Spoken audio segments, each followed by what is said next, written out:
Right, this is the L200 leaking steering rack from the pinion shaft seal. Common problem apparently. I have been told this job is really easy. He lied to me. Now, I'm not exactly a beginner and I am quite well equipped, but it took me 2.5 hours to get this rack off. So I can point you in the right direction. And the first pointer is don't have jacks in your way at the front of the vehicle. Jack it up from halfway down the chassis at the back and use axle stands. Now you will have to drop these two trailing arms which form the subframe for the front diff, or you won't be able to get the rack out. So you might as well do that right at the very beginning. They're fastened on with these long-headed screws, which I do believe were 17mm heads, yes. Then the rack is held on to the front subframe with 17mm headed screws. The bottom ones are fairly easy to get off, but the top ones are horrible to get at.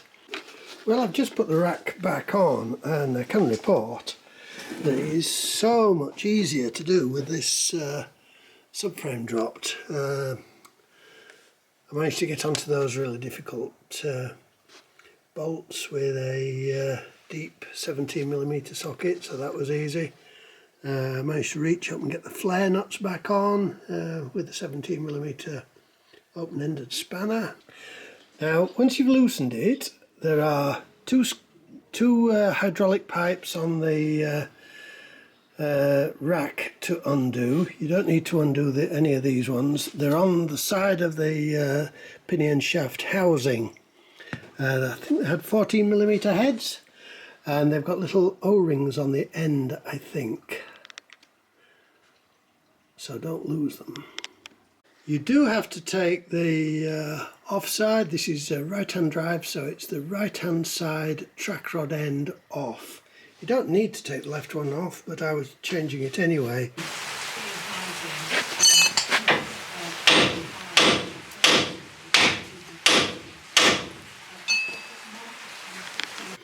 Then you can take the rack through the wheel arch to the left, drop the right hand side down and withdraw it. The spline shaft onto the steering column was very awkward. It was tight. They always are. I took the screw right out. You have to, because the screw goes through that slot. There is no master spline. And then I put a little wedge in to open it out, and I did manage to drop it out. Not an easy job, horrible job. The spline pinch screws have a 12mm head. Before you start putting the thing back together, do a thorough job of cleaning the spline to make things slightly more easy for yourself. I put plugs in the hydraulic union holes. This is a hydraulic system, of course, so it needs keeping clean. Now I'm just going to clean all the pools of oil off the floor before I attempt to put it back on. Well, I've got the steering rack off, which was more difficult than I expected it to be, and that is the offending seal in there. Now, you can't pull the seal out because the seal is put on from inside. You can't take the pinion shaft housing off without stripping things down further inside the rack. This is just an old farm truck, so I'm going to do it from outside. And what I'm going to do is chip away the aluminium so that I can pull the seal out. Then when I push the new seal in, I will fix a retaining ring onto the outside of the housing.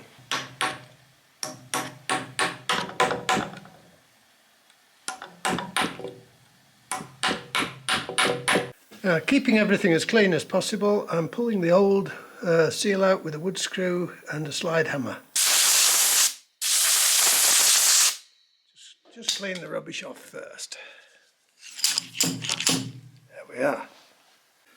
So this is what I've got. I've got a 19mm shaft. The original seal is 19 by 32 and 6mm thick.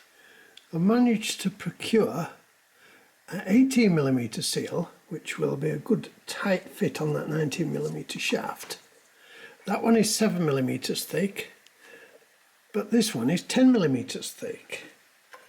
It's 10mm from the bearing to the outer face of the housing. So that seal would fit flush, but this seal would fit further down. It would seal further down on a better part of the shaft. So I'm torn about which one to use. But this vehicle doesn't have to last long. As I say, it's only an old farm truck. So I think I'm going to use the 10mm seal and see how we go. Now, I don't actually know what kind of pressure's involved in here or why the seal was retained with that lip, and under ideal circumstances I would make a retaining ring, but I think what I'm going to do is drill 2 little or 3 little holes down into the wall of this thing, tap them out to 4mm and put screws in just to make sure that the thing stays down. Of course, it's been a horrible job and I don't want to have to do it again. There we are, that's that seal retained. Don't know whether it was necessary, but I'm more comfortable having done it. Now, as a last little detail, the shaft is 19mm, the housing is 32mm, and the original seal is 6mm thick. So in a perfect world you would use a 1932 by 6 seal. This one's double lipped. That's just to keep a bit of muck out that secondary lip. There isn't these seals aren't designed to hold pressure in, they're just designed to hold oil in. So whether my retaining device was necessary or not, I don't know, but I would do it again. You can get 18mm by 7mm by 32mm seals, which you can use as a direct replacement for less than £1 online. Seals online, and postage costs more than the seal. Or you can buy a 10mm thick one and do what I did. Up to you. Or you can buy half a dozen. There are people on eBay selling these seals for 20 quid, but they're less than £1 each, so I hope I save you a bit of money, and I hope my video helps you. Thank you for watching. Incidentally, I used an 18mm seal rather than the 19 because it's a tighter fit on a worn shaft. Again, do as you please. Well, this is the old L200. It's a few months now since I repaired the steering rack, and everything's been fine, no problems since, no leaks. As you saw in the video, I didn't do it the proper way. I replaced the seal from above, and I think I will probably do it that way again.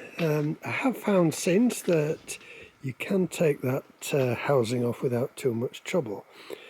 Underneath there are a couple of bearings and an O-ring. But doing it my way, if I had to do it again now, I could probably replace the seal without taking the steering rack off. I could probably just move the lower part of the steering column and attack it from above. Anyway, I've no intention of ever doing it again on this vehicle. So you mend yours whichever way you choose.